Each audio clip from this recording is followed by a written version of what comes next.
Thank you all for coming. With a sense of sight, as children, we learn about the world around us through observations and making deductions between that which we see and the experiences and concepts and the symbolic representations of what we've witnessed.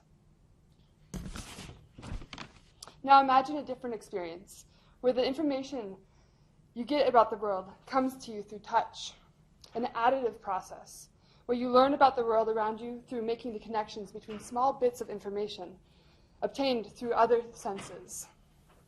In people with visual impairments, the visual cortex has the ability to rewire itself and to become increased sensitivity with your tactile perception. So my question is, what are these small strange dots? Anybody have an idea? Imagine, can you imagine what this picture is through just the sense of touch? So my name is Abigale Stangl, and it's my pleasure to be here presenting my practicum work with Tom Ye in the Sikuli lab in the Department of Computer Sciences in the Human-Centered Computing Lab. And Sikuli, it means the eyes of God, the ability to see and understand. And throughout this project, we've been looking at how to create an interface to support the parents of blind children in creating tactile storybooks for their children.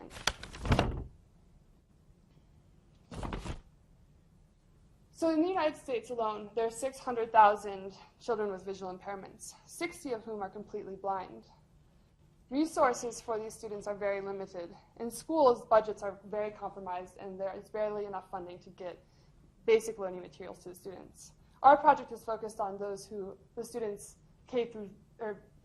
0 through 5 years old. And so those resources are even more limited and often depend on the schools, the Montessoris, and the parents to create specific learning tools for their children. And every blind children has specific needs. Even two children with the same eye condition have very drastically different experiences. Oftentimes they are coupled with cognitive development issues, physical development issues. And so it's really important to try to create tools that get their attention and increase their engagement in literacy and developing the skills to have tactile sensation so that they can become proficient and able to live in our world. So this is an example of an interface that we put together right at the beginning of my practicum, thinking about how we could couple all of the different kind of technological needs for parents to design 3D pictures, 3D objects for their children to touch, to feel, to try to understand that representation. This was just an initial iteration, but you can see, we were thinking about how to bring tactile images in so parents could design from those images of the storybooks, thinking about different pages, how to adopt existing technologies like SketchUp which is almost the easiest 3D modeling platform to enable parents to do this. But there's a much larger technical challenge to this project, which I have not yet ventured into, but I hope to.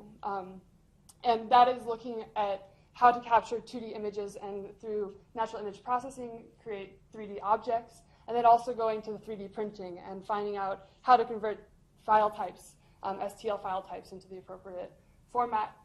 But really the issue is that there's no conversion between creating a model and printing it. What's the interface where you can break down the narrative of a storybook that's appropriate for the child? With visual representations, we can see the composition, as you remember from the first few slides. But when we're thinking about designing for a child with visual impairments, they only get bit by bit. And so how do you design an object that helps them understand the world around them in a better way? And we want to empower the parents to do that. So again, my practicum assignment was looking at this interface design. This is centered around 3 questions. First of all, how are parents currently crafting tactile storybooks for their children? There are many different technologies, but many people just take out their scissors and cut. And how are they breaking down those narratives of the stories? How familiar are these parents with 3D modeling technologies and printing technologies, and would they be able to adopt them in the near future?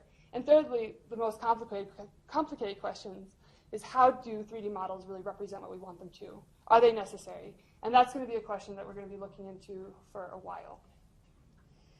So I began my practicum really wanting to get the practicum experience out in the field, and so I started volunteering at the Anchor Center for Blind Children in Denver, and this is a one-of-a-kind facility that's a nonprofit organization that supports families and children 0 through 5 years old.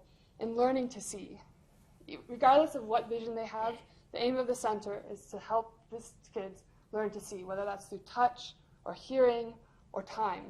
A lot of what they do there is just give the students time to see what they need to see. Part of this partnership building required me to lean on my landscape architecture skills, which also was really exciting because I came into this project with a love of tactility and spatial experience. And so I was able to give them a small design for how to improve their landscape, and then I brought our lab group out to the site to help volunteer. And I think this was just a really critical partnership because we'll be working with them and the parents of the center in the future to gather more information and hopefully show them the interface and introduce them to 3D printing. So through my involvement with the Anchor Center, I have developed a survey for both the parents and for the teachers of the visually impaired. And essentially through the survey, we haven't conducted it yet because we're waiting for IRB approval, but we essentially are wanting to look at how parents perceive their ability to get the resources that they need to create individual learning aids for their students, for their children. We want to know what their needs are, and specifically we want to know kind of how they view their children's needs. Can we select books based off of the children's preferences or their abilities or what learning milestones they're at, or does that not matter? Is it just about having a fun experience? So that's what we're at right now, is going to conduct that survey. Throughout the practicum, I've also done a lot of research. Since I was here at CU, I spent some time in my office reading about literacy and development milestones, learning about access technology, and thinking about user experience, both of the parents but also of children. And this is just one angle in thinking about access technology. I've also been mentoring 3 undergraduate students where we did kind of 2 kind of side projects just to broaden our perspective. One was looking at mobility and wayfinding, and I was mentoring a student from the architecture program, and he's come up with a really cool project idea to look at the form factor of tactile storybooks and how to create mapping through different object forms. So that's kind of expanding our perspective. And then we are also putting together a workshop to teach high school students with visual impairments about computer science. And so that's pretty exciting. So essentially, this project is about building blocks. And this is what I see as our stack of building blocks at this time. And my role is really to ensure that the human values and the needs of the parents and the desires and the future and the resilience of the children who we're working with get what they need and get access to the world. So much of our world is ocular-centric. And I was just at a tactile storybook or tactile graphics conference, and the leaders within the field were there. And I realized that so much of it was still from our perspective. And to think about how to design things from a phenomenological way, to think about how we heighten our senses, how we should be designing tactile storybooks for all of us so that we can all learn to utilize our senses, our compassion, and our love for other people. So, sorry, I just got kind of sidetracked on that, but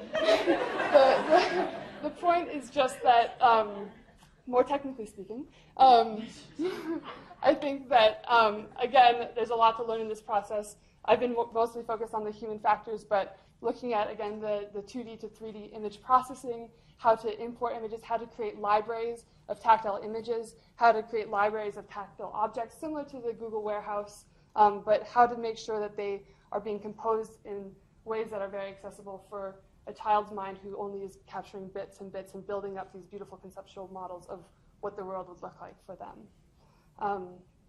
So as you can see, the interface hasn't changed too much. There has been some added capacity on the side, and in some ways for me this is more of just an outline of future investigations and getting more into the technical realm as I also balance out ethnographic and social research. So I think as we've started to hear within the cohort, information communication technology means many different things for many different people. And as I think about ICTD, I think about information as a multisensorial experience of how to translate that information. Communications is about interface design and universal access and making sure that we have everybody's needs addressed at the right levels.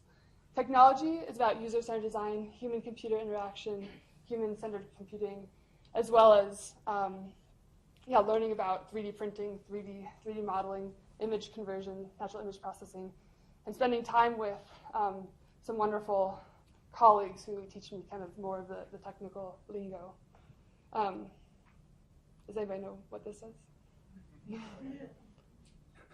So I just want to thank you all so much.